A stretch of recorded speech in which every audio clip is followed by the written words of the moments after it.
সংবিধানের পঞ্চদশ সংশোধনী আংশিক বাতিল, তত্ত্বাবধায়ক সরকার ব্যবস্থা পুনর্বহাল, ফিরছে গণভোটের বিধান। হাসিনার বিরুদ্ধে ৮০,০০০ কোটি টাকার দুর্নীতি অনুসন্ধান করবে দুদক, ট্রাইব্যুনালে প্রসিকিউশনের তদন্ত প্রতিবেদন। ২৬ সালের ৩০ জুনের মধ্যে নির্বাচনের পরিকল্পনা, ঘোষণা অনুযায়ী ভোটের জন্য প্রস্তুত কমিশন সিএসি। উপসচিব, যুগ্ম সচিবের পদোন্নতিতে পরীক্ষা চায় সংস্কার কমিশন, চাকরি পাসপোর্টে থাকবে না ভেরিফিকেশন প্রথা।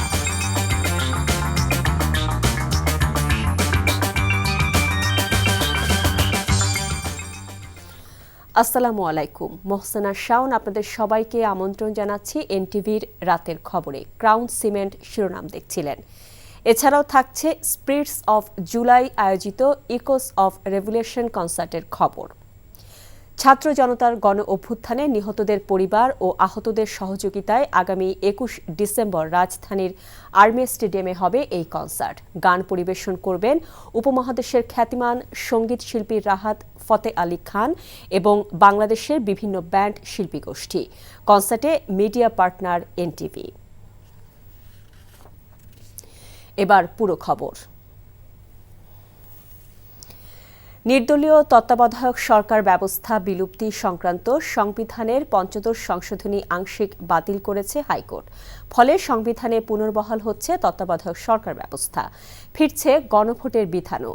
মঙ্গলবার পঞ্চদশ সংশোধনী আংশিক অবৈধ ঘোষণা করে এই রায় দেন বিচারপতি ফারা মাহবুব ও বিচারপতি দেবাশিস রায় চৌধুরীর নেতৃত্বাধীন হাইকোর্টের একটি দ্বৈত বেঞ্চ।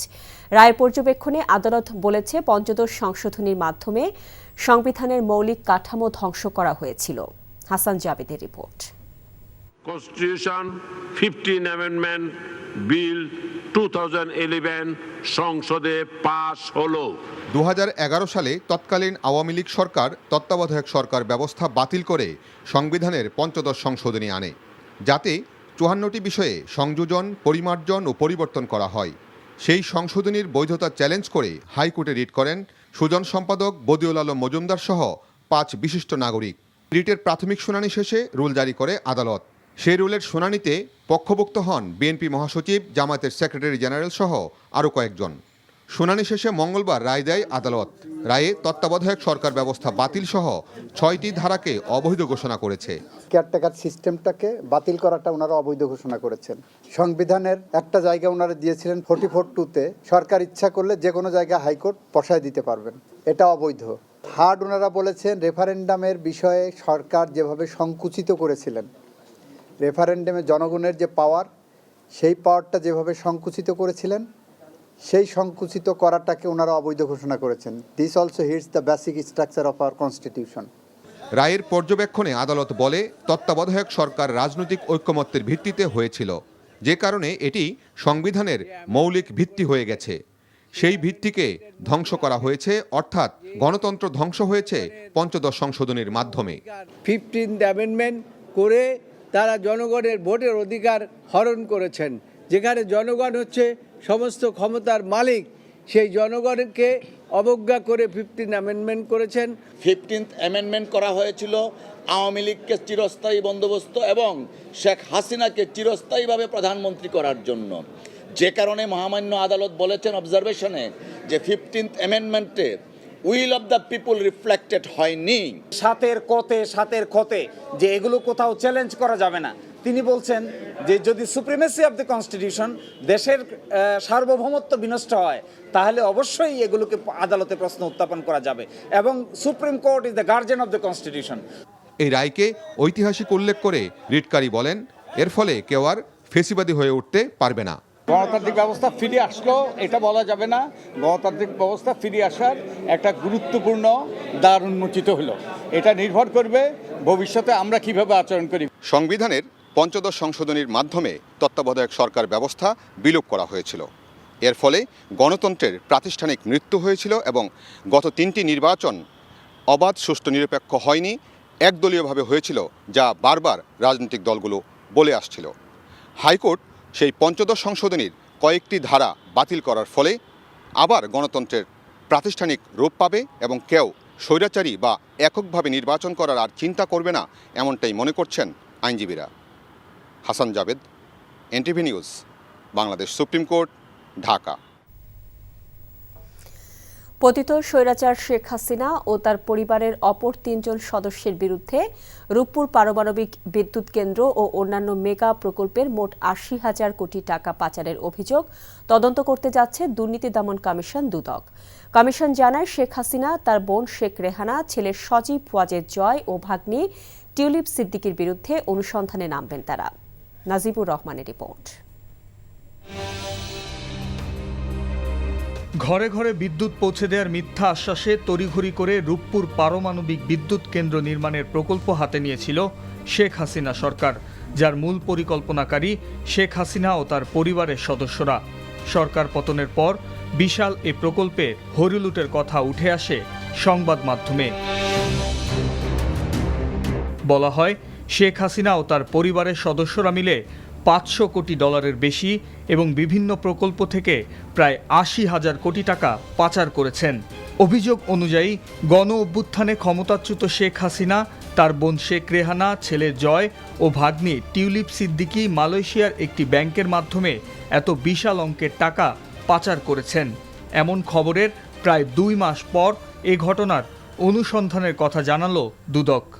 জনাব শেখ হাসিনা, সাবেক প্রধানমন্ত্রী, গণপ্রজাতন্ত্রী বাংলাদেশ সরকার, ঢাকা ও অন্যান্যর বিরুদ্ধে ক্ষমতার অপব্যবহার, প্রতারণা, অনিয়ম ও দুর্নীতির মাধ্যমে 8টি বিভিন্ন প্রকল্পের আড়ালে 21,000 কোটি টাকা আত্মসাতের একটি অভিযোগ দুর্নীতি দমন কমিশনে দাখিল হয়েছে এবং সেই অভিযোগের বিষয়ে অনুসন্ধানের সিদ্ধান্ত গৃহীত হয়েছে।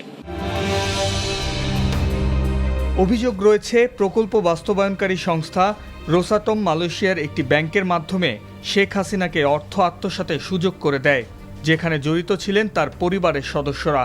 তাই সর্বোচ্চ গুরুত্ব দিয়ে এই ঘটনার অনুসন্ধান করতে চায় দুর্নীতি দমন কমিশন। অনুসন্ধানের সিদ্ধান্তের প্রেক্ষিতে এতে অনুসন্ধান দল গঠন করা হবে এবং তারা এই অভিযোগ অনুসন্ধান করবেন।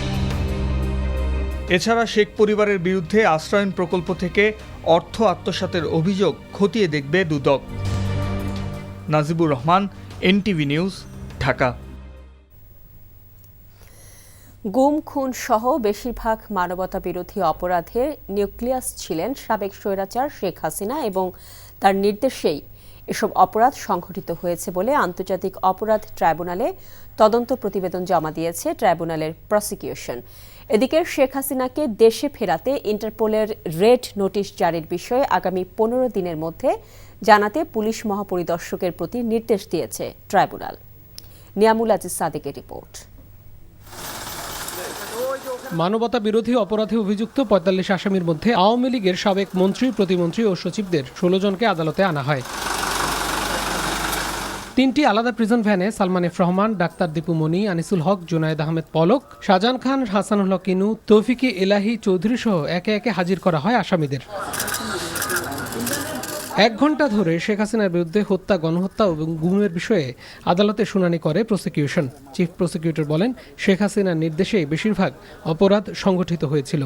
সিস্টেম্যাটিক্যালি বাংলাদেশের হাজার হাজার মানুষকে শেখ হাসিনার নির্দেশে এবং তার পরিকল্পনায় গোপন কারাগারের নিষ্ঠুরতম পন্থায় বছরের পর বছর আটক রেখে তাদেরকে নির্যাতন, হত্যা করা এবং তাদের লাশকে সিমেন্টের বস্তার সাথে বেঁধে বিভিন্ন নদীতে ফেলে দিয়ে নিশ্চিহ্ন করে দেওয়ার যে অপরাধগুলো সংঘটিত হয়েছে।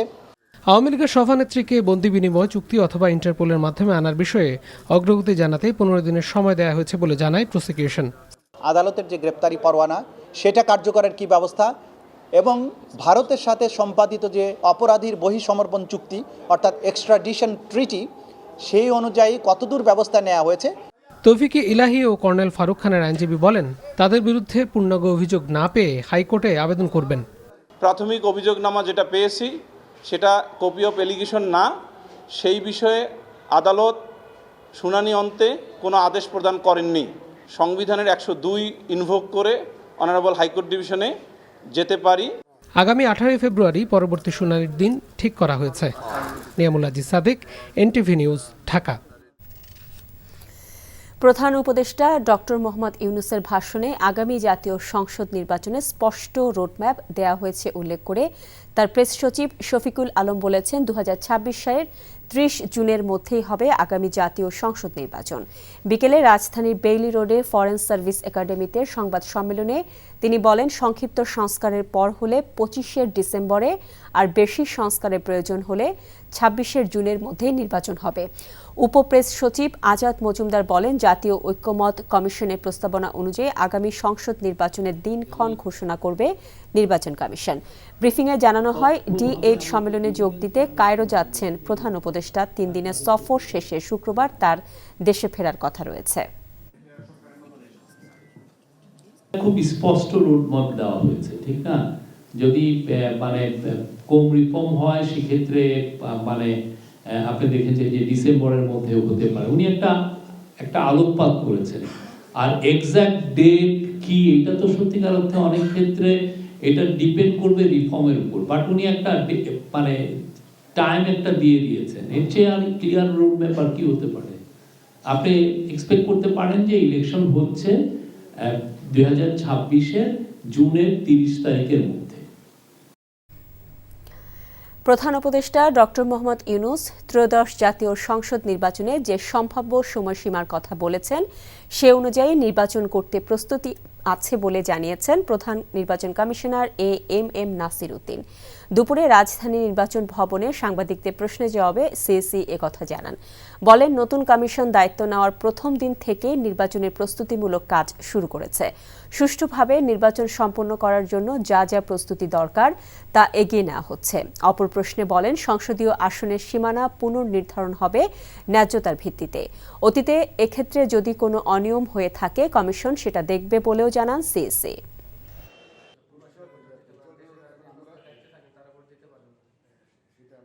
আমাদের রাজনৈতিক দলগুলোর প্রতিনিয়ত প্রত্যেকটা দিন এমন কোনো দিন বাদ আছে তারা সবসময় বলছেন যে অন্তর্বর্তী সরকারের কাছ থেকে নির্বাচিত সরকারের কাছে ক্ষমতা হস্তান্তর করুন, এটা তাদের মূল দাবি। তো এখন আমি যে স্থানীয় সরকার নির্বাচন করলে তো ওই কাজটা হচ্ছে না। আর আমাদের প্রস্তুতিটা কিন্তু জাতীয় নির্বাচনকে সামনে রেখে আমরা আগাচ্ছি। এখন স্থানীয় সরকার আবার রিফর্মস কমিশন তারা কি সাজেশন দেয় না দেয়, কিংবা এটার চরিত্র কেমন হয় সেটাও আমরা বুঝতে পারতেছি না তাদের সুপারিশ না পাওয়া পর্যন্ত। তো স্থানীয় সরকারের নির্বাচনের বিষয়টি আমাদের আপাতত বিবেচনায় নেই। আমরা ন্যাশনাল ইলেকশন নিয়ে কাজ করছি, সেই লক্ষ্যেই আমাদের প্রস্তুতি এগিয়ে চলছে। দেশের স্বাধীনতা সার্বভৌমত্বের বিরুদ্ধে ষড়যন্ত্র থেমে যায়নি উল্লেখ করে বিএনপির ভারপ্রাপ্ত চেয়ারম্যান তারেক রহমান বলেছেন, নিশিরাত আর ডামি নির্বাচনে বিশ্বাস করে না বিএনপি। জনগণের সঙ্গে থেকে জনগণকে সঙ্গে রাখতে নেতাকর্মীদের প্রতি আহ্বান জানান তারেক রহমান। বলেন, নির্বাচনী পুলসিরাতে জনগণই একমাত্র শক্তি। হাসান মাহমুদের রিপোর্ট। ব্যক্তিগতভাবে আমি চাই এবং আমি বিশ্বাস ঢাকার কাকরাইল ডিপ্লোমা ইঞ্জিনিয়ারিং ইনস্টিটিউশন মিলনায়তন, গাজীপুরের চান্দনা চৌরাস্তার সাগর সৈকত কনভেনশন সেন্টার এবং নারায়ণগঞ্জের সিদ্ধিরগঞ্জের হিরাঝিলের একটি স্কুল মাঠে 31 দফা রাষ্ট্র সংস্কার নিয়ে বিএনপির ঢাকা বিভাগের পৃথক কর্মশালা অনুষ্ঠিত হয়েছে। বাংলাদেশের বিভিন্ন সেক্টরকে তারা ধ্বংস করেছে। লন্ডন থেকে অনলাইনে কর্মশালায় যুক্ত হয়ে তারেক রহমান বলেন, 31 দফাকে প্রান্তিক পর্যায়ের মানুষের কাছে নিয়ে যেতে হবে। তিনি বলেন, সবাইকে সতর্ক থাকতে হবে, কারণ ষড়যন্ত্র শেষ হয়নি। বাংলাদেশের স্বাধীনতার বিরুদ্ধে, সার্বভৌমত্বের বিরুদ্ধেও ষড়যন্ত্র অব্যাহত রয়েছে, থেমে যায়নি। স্বৈরাচার পালিয়ে গেছে, স্বৈরাচারের মাথা পালিয়ে গিয়েছে, কিন্তু লেজ শরীরের অনেকাংশ অবশিষ্ট রয়ে গিয়েছে। তারা কিন্তু ভিতরে ভিতরে ষড়যন্ত্র করছে। ষড়যন্ত্রের অংশ হিসাবে আমাদের ভিতরে অনেককে এজেন্ট ঢুকিয়ে দিয়েছে। এইগুলা ব্যাপারেও আমাদেরকে অ্যালার্ট থাকতে হবে। আপনাদের নেতা হিসেবে আপনাদের প্রত্যেকের প্রতি আমার নির্দেশনা থাকবে, শক্ত হাতে সেই লোকগুলোকে দমন করতে হবে। তারেক রহমান বলেন, বিএনপি জনগণের ভোটে বিশ্বাস করে, কোনো রাতের কারসাজিতে নয়। আমরা আমিরামি নির্বাচনে তো বিশ্বাসী না, আমরা নিশিরাতের নির্বাচনেও বিশ্বাসী না, আমরা ভোট ডাকাতের নির্বাচনেও বিশ্বাসী না। আমরা একটি স্বচ্ছ স্বাভাবিক নির্বাচনে বিশ্বাসী। আপনাদেরকে আমি 100% গ্যারান্টি দিয়ে বলতে পারি, কেউ যদি মনে মনে ভেবে থাকেন আরে এখানে তো প্রধান প্রতিপক্ষ নাই অথবা দুর্বল হয়ে গেছে, নির্বাচন খুব সহজ হবে, no no no and no. এই নির্বাচন অতীতের যে কোনো নির্বাচনের থেকে অনেক অনেক অনেক কঠিন হবে। জনগণের সঙ্গে থেকে নিজেদের মধ্যে গুণগত পরিবর্তন আনতে নেতাকর্মীদের প্রতি আহ্বান জানান তারেক রহমান। যতটুকু সুযোগ আছে, যতটুকু সময় আছে। Hasan Mahmud, NTV news, Dhaka. BDR হত্যাকাণ্ডে ন্যায় বিচার নিশ্চিতে আগামী 5 কার্যদিবসের মধ্যে তদন্ত কমিটি গঠন করা হবে বলে জানিয়েছেন স্বরাষ্ট্র উপদেষ্টা অবসরপ্রাপ্ত লেফটেন্যান্ট জেনারেল জাহাঙ্গীর আলম চৌধুরী, যেখানে বিচারপতি সশস্ত্র বাহিনীর সদস্যরাও থাকবেন। প্রয়োজনে এটি কমিশনও হতে পারে বলে জানান তিনি। সচিবালয়ে ব্রিফিংয়ে স্বরাষ্ট্র উপদেষ্টা আরও বলেন, বিডিআর হত্যাকাণ্ডের সুষ্ঠু বিচার করতে বদ্ধপরিকর অন্তর্বর্তীকালীন সরকার। এ লক্ষ্যে দায়িত্ব নেওয়ার পর থেকেই কাজ করে যাচ্ছেন তারা। জাহাঙ্গীর আলম চৌধুরী বলেন, শুধু স্বরাষ্ট্র উপদেষ্টা হিসেবেই নয়, একজন সাধারণ নাগরিক এবং সেনাবাহিনীর প্রাক্তন সদস্য হিসেবে শুরু থেকেই তিনি বিডিআর হত্যাকাণ্ডের ন্যায় বিচার দাবি করে আসছেন।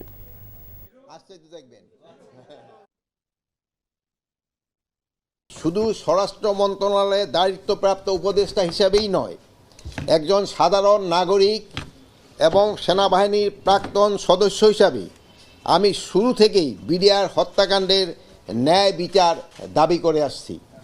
বিডিআর হত্যাকাণ্ডের ন্যায় বিচার নিশ্চিতকরণের জন্য আগামী 5 কার্যদিবসের মধ্যেই একটি তদন্ত কমিটি গঠন করা হবে। জনপ্রশাসনে উপসচিব ও যুগ্ম সচিব পদে পরীক্ষার মাধ্যমে পদোন্নতির সুপারিশের সিদ্ধান্ত নিয়েছে জনপ্রশাসন সংস্কার কমিশন। দুপুরে সচিবালয়ের সাংবাদিকদের সাথে মত বিনিময় সভায় একথা জানান কমিশন প্রধান আব্দুল মুঈদ চৌধুরী। বলেন, চাকরি এবং পাসপোর্ট পাবার ক্ষেত্রে পুলিশ ভেরিফিকেশন প্রথা তুলে দেওয়ার সুপারিশ করা হবে। রিপোর্ট করছেন রোকন উদ্দিন। জবাবদিহিতামূলক, দক্ষ ও নিরপেক্ষ জনপ্রশাসন ব্যবস্থা গড়ে তোলার লক্ষ্যে 3 অক্টোবর গঠন করা হয় জনপ্রশাসন সংস্কার কমিশন। 1.5 মাস পর মঙ্গলবার সচিবালয়ে দায়িত্ব পালন করা সাংবাদিকদের সাথে মত বিনিময় করেন জনপ্রশাসন সংস্কার কমিশনের প্রধান ও সদস্য সচিব। এ সময় সাংবাদিকদের পক্ষ থেকে বিভিন্ন মতামত তুলে ধরা হয়। তার প্রেক্ষিতে কমিশন প্রধান জানান, পদোন্নতির ক্ষেত্রে পরীক্ষার পাশাপাশি উপসচিব পদে প্রশাসন ক্যাডারের জন্য 50% এবং অন্য ক্যাডার থেকে 50% নেবার সুপারিশ করা হচ্ছে। সুপারিশ করা হবে পুলিশ ভেরিফিকেশন প্রথা তুলে দেবারও। চাকরিতে মানে রিক্রুটমেন্ট বিভিন্ন ব্যাপারে পুলিশ ভেরিফিকেশন একটা ম্যান্ডেটরি, এটা আমরা রিকমেন্ড করতেছি। এটা থাকবে না, কোথাও থাকবে না। আপনি নাগরিক পাসপোর্ট নেবেন, আপনার নাগরিক অধিকার, আপনাকে পুলিশ ভেরিফিকেশন কেন বলতে? পরীক্ষা ছাড়া কেউ হবে না। পাবলিক সার্ভিস কমিশন পরীক্ষা নেবে এবং 70 মার্ক না পেলে প্রমোশন পাবেন। প্রতিটা টায়ারে না, আমরা এটা বলেছি ডেপুটি সেক্রেটারি, জয়েন্ট সেক্রেটারি এই 2 লেভেলে হবে। এর পরেরটা তখন সরকার পদোন্নতি দিতে পারবে।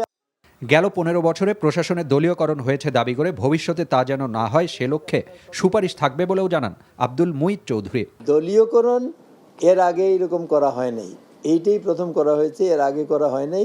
আমিও যতদিন চাকরিতে ছিলাম আমরা তো কোনো দলের সঙ্গে কাজ করি নাই। তো এইটা এই ধারাটা যেটা হয়েছিল এটা 15 বছরের একটা এটা আমার মনে হয় না ভবিষ্যতে থাকবে। ব্যুরোক্রেসি সরকারকে, নির্বাচিত সরকারকে কন্ট্রোল করবে। This is contrary to democratic values. Faridpur ও কুমিল্লাকে আলাদা বিভাগ করার সুপারিশ করা হবে বলে জানান জনপ্রশাসন সচিব। আর কোনো কর্মকর্তাকে সাধারণ জনগণের স্যার সম্বোধন করার প্রয়োজন নেই বলেও জানান তিনি। একবার আমি আপনাদের সামনে বলেছিও যে বিগত সরকার জেন্ডার চেঞ্জ করে দিয়েছিল, পুরুষ মহিলা সবাইকে বাধ্যতামূলক স্যার ডাকতে হইতো। আপনারা জানেন তো, আপনারা মিডিয়াতে আছেন না? 5ই আগস্টের পরে থেকে এটা শেষ। এই মেসেজ কিন্তু দেওয়া হয়েছে। মেন্টালি তারা এখন প্রস্তুত যে ভাই ডাকা মানে অসম্মান করা না, ভাই ডাকা মানে হলো আপন হওয়া। আর আপনারা মেয়েদের ব্যাপারে বলি, মেয়েরা তো আমরা ম্যাডাম ডাকলেও খুশি, আপা ডাকলেও খুশি, সবচেয়ে খুশি হলো আপু। এ সময় ছাত্র জনতার অভ্যুত্থানে সাংবাদিকদের ভূমিকা ছিল না মন্তব্য করায় তোপের মুখে পড়েন কমিশন প্রধান। বাকবিতণ্ডাও চলে বেশ কিছুক্ষণ।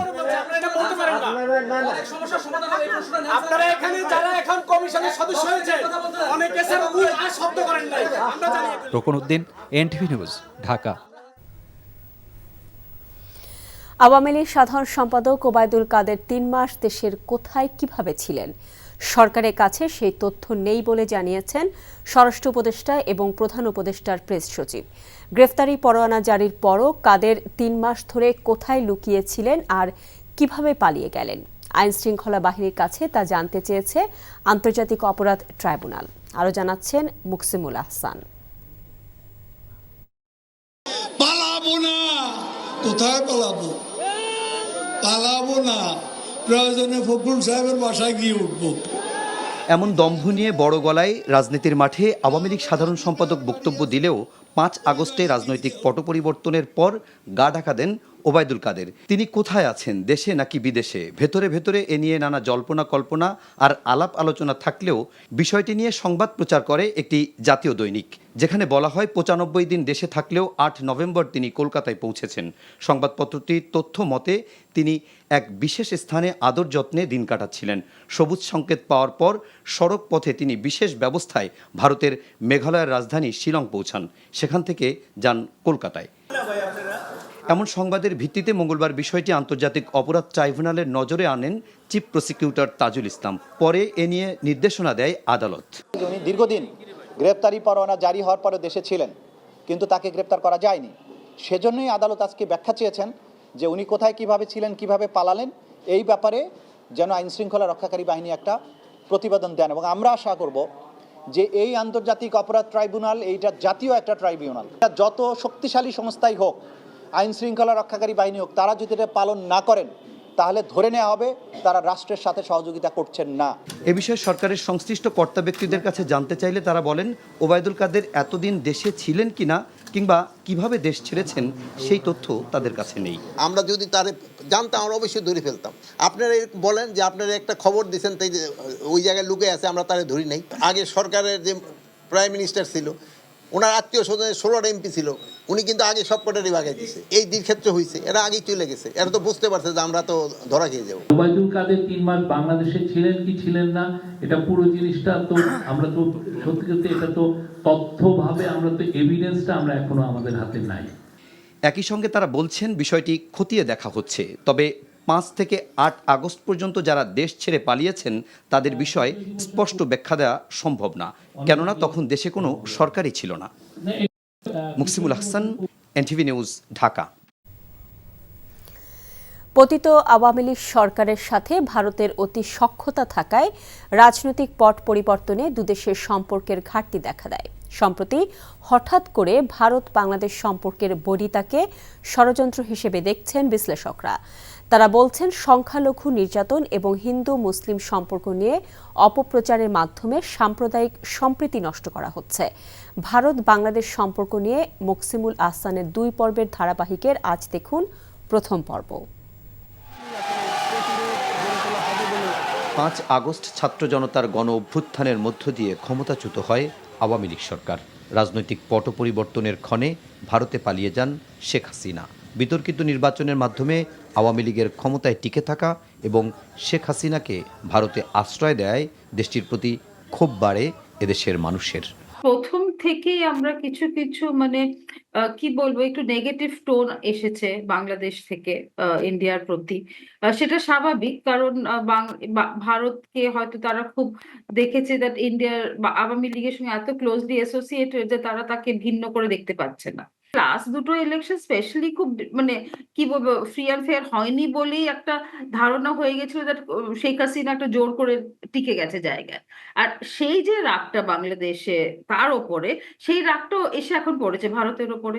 আওয়ামী লীগ সরকারের পতনের পর সংখ্যালঘু সম্প্রদায়ের ওপর ভারতীয় গণমাধ্যমে অপপ্রচার হচ্ছে উল্লেখ করে বিশ্লেষকরা বলছেন, এসব হামলার বেশিরভাগই হিন্দু বিবেচনায় হয়নি, বরং তা হয়েছে রাজনৈতিক কারণে।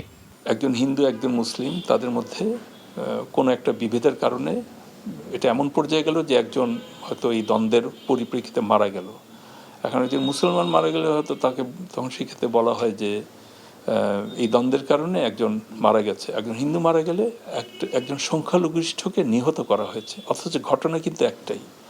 সুতরাং একই ঘটনা কিন্তু এর ব্যাখ্যা প্রচার মাধ্যমে কিভাবে যাচ্ছে তার উপরে একটা প্রতিফলন সৃষ্টি হয়। মাইনরিটিদের উপরে যে ভায়োলেন্স হয়নি সেটা তো না, কিছুটা তো ভায়োলেন্স হয়েছে, কিন্তু যেই মাত্রার কথা তারা বলছে সেটা তো একটা বড় মানে সেটা তো ঠিক না। একই সঙ্গে তারা বলছেন, ভারতে বাংলাদেশি হাইকমিশন অফিসে হামলা কিংবা চট্টগ্রামে আইনজীবী সাইফুল ইসলাম আলিফের মৃত্যুর পরও সহনশীল পরিচয় দেখিয়েছে এদেশের মানুষ। কিন্তু জাতীয় পতাকা অবমাননা এবং সংখ্যালঘু সম্প্রদায়ের নির্যাতন নিয়ে যে অপপ্রচার হচ্ছে তা উস্কে দিচ্ছে ঘৃণা এবং ক্ষোভকে, বাড়ছে উত্তেজনা। যাকে ষড়যন্ত্র হিসেবে দেখছেন আন্তর্জাতিক সম্পর্ক বিশ্লেষকরা। আমার মনে হচ্ছে এর পেছনে নিশ্চয়ই কোনো পরিকল্পনা, ষড়যন্ত্র যাই বলেন না কেন, কিছু একটা নিশ্চয়ই কাজ করছে। কারণ এই সাম্প্রতিক বিষয়টা তো আজকের না, এটা বিগত আওয়ামী লীগ সরকারের সময়টা হয়েছে। কিন্তু তার কি প্রতিক্রিয়া ভারতে এভাবে হয়েছিল? এই যে পত্রিকাগুলোতে বা তাদের প্রচার মাধ্যমগুলোতে বাংলাদেশের বিপক্ষে যে অবস্থান, সুতরাং এটা কেন হচ্ছে? একটা ভেস্টেড কোয়ার্টার তো নিশ্চয়ই আছে যারা এটা চেষ্টা করছে এটাকে আরো মানে কি বলবো, এটাকে বেশি করে করার। এই যে যেটা বলা হচ্ছে বারবার যে এখানে এই ইনসিডেন্টটা হলো, এখানে এইটা হলো, খুব খারাপ খারাপ ইমেজেস আমাদের চারিদিকে ছড়াচ্ছে, স্পেশালি সোশ্যাল মিডিয়ার সামনে। দুদেশের সম্পর্কের বিদ্যমান চ্যালেঞ্জ উত্তরণে দীর্ঘমেয়াদী সমাধানের উদ্যোগ নেওয়া জরুরি বলে মনে করেন আন্তর্জাতিক সম্পর্ক বিশ্লেষকরা। আপনি যখন একটা মেজরিটেরিয়ান ডেমোক্রেসির মধ্যে থাকেন তখন মাইনরিটি ইস্যুটা বারবার উঠে আসে। সো আমাদেরকে একটা লং টার্ম পার্সপেক্টিভ নিয়ে কিভাবে মাইনরিটিদের ইস্যুটাকে আমরা অ্যাড্রেস করতে পারি সেটা আমাদেরকে অবশ্যই দেখতে হবে।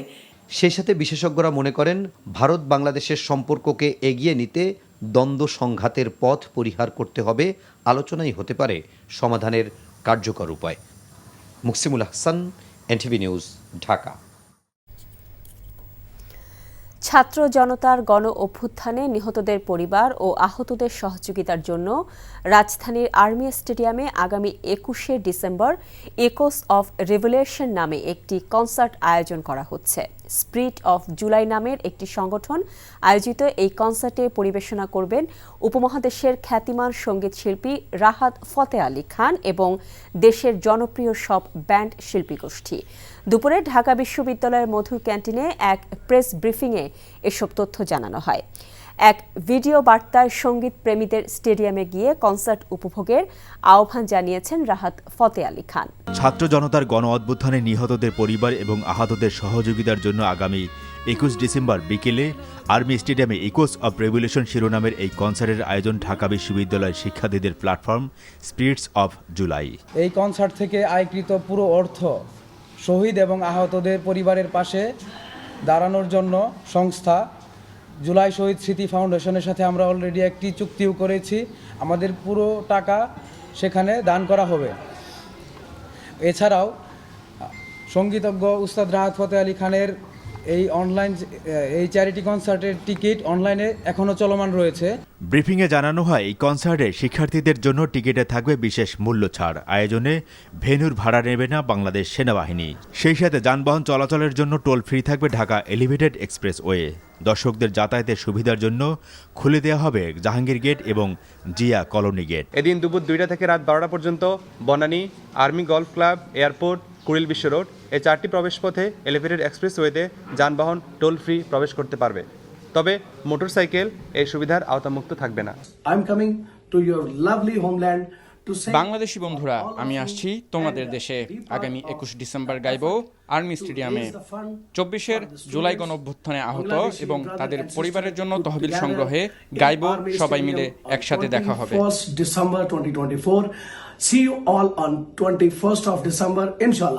চ্যারিটি কনসার্টে রাহাত ফতে আলী খান ছাড়াও সঙ্গীত পরিবেশন করবেন আর্টসেল, চিরকুট, আফটারম্যাথ ও সিলসিলার শিল্পীরা। বাংলাদেশি শ্রমিকদের জন্য প্রতিদিন ৪ থেকে ৬ হাজার পর্যন্ত ভিসা ইস্যু করছে সৌদি কর্তৃপক্ষ। এমন তথ্য জানিয়েছে মধ্যপ্রাচ্য ভিত্তিক সংবাদ মাধ্যম গালফ নিউজ। আজ এক প্রতিবেদনে অনলাইনটি আরও জানায়, নভেম্বরে ৮৩,০০০ বাংলাদেশিকে ভিসা দেওয়া হয়েছে। এই সংখ্যাকে মাসভিত্তিক ভিসা ইস্যুর ক্ষেত্রে সর্বোচ্চ বলে জানিয়েছে তারা। বাংলাদেশি শ্রমিকদের জন্য সম সংখ্যক ভিসা আগামী কয়েক মাস ধরে ইস্যু করতে থাকবে সৌদি কর্তৃপক্ষ। সৌদি কর্মকর্তাদের বরাত দিয়ে প্রতিবেদনে জানানো হয়েছে, সৌদি সরকারের উন্নয়ন পরিকল্পনা ভিশন ২০৩০ বাস্তবায়নের জন্য দেশটির বিপুল সংখ্যক শ্রমিক দরকার। পাশাপাশি ২০৩০ সালে রিয়াদ এক্সপো এবং ২০৩৪ সালে এককভাবে বিশ্বকাপ ফুটবল আয়োজন করতে যাচ্ছে সৌদি আরব। সে কারণে প্রয়োজনীয় অবকাঠামো নির্মাণে বাংলাদেশ সহ বিশ্বের বিভিন্ন দেশ থেকে শ্রমিক নিচ্ছে সৌদি সরকার। ২০২৫ সালে হজ যাত্রীদের নিবন্ধনের সময় বাড়ানো হয়েছে। ২৬ ডিসেম্বর পর্যন্ত সময় বাড়িয়ে বিজ্ঞপ্তি প্রকাশ করেছে ধর্ম মন্ত্রণালয়। মঙ্গলবার রাতে এ বিজ্ঞপ্তি প্রকাশ করে তারা। এ নিয়ে দ্বিতীয়বারের মতো নিবন্ধনের সময় বাড়িয়েছে ধর্ম মন্ত্রণালয়। আগামী 25 ডিসেম্বরের মধ্যে 3 লক্ষ টাকা জমা দিয়ে প্রাথমিক নিবন্ধনের অনুরোধ করা হয় বিজ্ঞপ্তিতে। এ নিয়ে সরকারি বেসরকারি ব্যবস্থাপনায় প্রায় 40,000 মানুষ নিবন্ধন করেছেন হজযাত্রী হিসেবে। সাবেক প্রধান বিচারপতি এবিএম খায়রুল হকের বিচার দাবি করে বিএনপির জাতীয় নির্বাহী কমিটির সদস্য রুহুল কুদ্দুস তালুকদার দুলু বলেছেন, তত্ত্বাবধায়ক সরকার ব্যবস্থা বাতিল করে দেশে একদলীয় শাসনের পথ তৈরি করেছিলেন খায়রুল হক। বিকেলে নাটোরের নলডাঙ্গা উপজেলার রামসার কাজীপুর উচ্চ বিদ্যালয় মাঠে স্থানীয় বিএনপি আয়োজিত বিজয় সমাবেশে একথা বলেন দুলু। উপজেলা বিএনপির সভাপতি আতিকুর রহমান তালুকদারের সভাপতিত্বে সমাবেশে জনপ্রিয় কণ্ঠশিল্পী মনির খান সহ স্থানীয় বিএনপি নেতাকর্মীরা উপস্থিত ছিলেন। দীর্ঘ 15 বছর পর দেশে ফিরেছেন বিএনপির কেন্দ্রীয় নির্বাহী কমিটির সদস্য এবং আমেরিকা বাংলাদেশ চেম্বার অব কমার্সের চেয়ারম্যান গিয়াস আহমেদ। দুপুরে তিনি শাহজালাল আন্তর্জাতিক বিমানবন্দরে অবতরণ করেন। এ সময় তাকে স্বাগত জানান বিএনপি চেয়ারপারসনের উপদেষ্টা জয়নুল আবদিন ফারুক এবং বিএনপির অন্যান্য নেতাকর্মীরা। তিনি অভিযোগ করেন, ফ্যাসিস্ট শেখ হাসিনার শাসনামলে মিথ্যা মামলা এবং হয়রানির শিকার হয়েছিল তার পরিবার। যাদের বিরুদ্ধে মিথ্যা মামলা দিয়ে পরিবার সহ হয়রানির শিকার করা হয়েছে তাদের পাশে থাকা ও ফ্যাসিবাদের বিরুদ্ধে ঐক্যবদ্ধ হবার জন্য সকল বিএনপি নেতাকর্মীদের প্রতি আহ্বান জানান গিয়াস আহমেদ। মিথ্যা মামলা দিয়ে যেখানেই শেখ হাসিনা সেখানেই বিক্ষোভ। এই কারণেই শেখ হাসিনা পার্সোনালি আমার নামে লিস্ট করেছে, এয়ারপোর্টে আমাকে লাল কালি দিয়ে আমার এই দেশে আসা বন্ধ করেছে, মিথ্যা মামলা দিয়েছে, বাংলাদেশে আমার বড় ভাই এবং ফ্যামিলিকে মামলা দিয়েছে।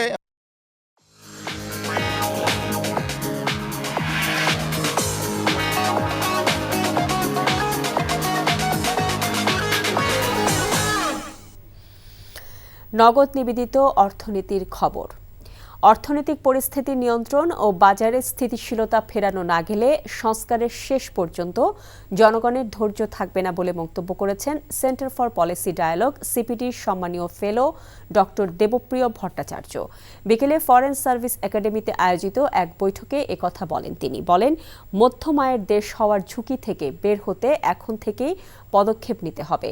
এই মুহূর্তে অর্থনীতির স্থিতিশীলতা ফেরানোর সবচেয়ে বড় চ্যালেঞ্জ বলেও মনে করেন তিনি। এছাড়া কারিগরি শিক্ষার মানোন্নয়নের মাধ্যমে দক্ষ জনবল তৈরির পথ সুগম করার আহ্বান জানান দেবপ্রিয় ভট্টাচার্য। এ সময় মধ্যম আয়ের দেশ হওয়ার আকাঙ্ক্ষার গতিপথ, বাস্তবতা ও বিপদ নিয়ে আলোচনা করেন বক্তারা।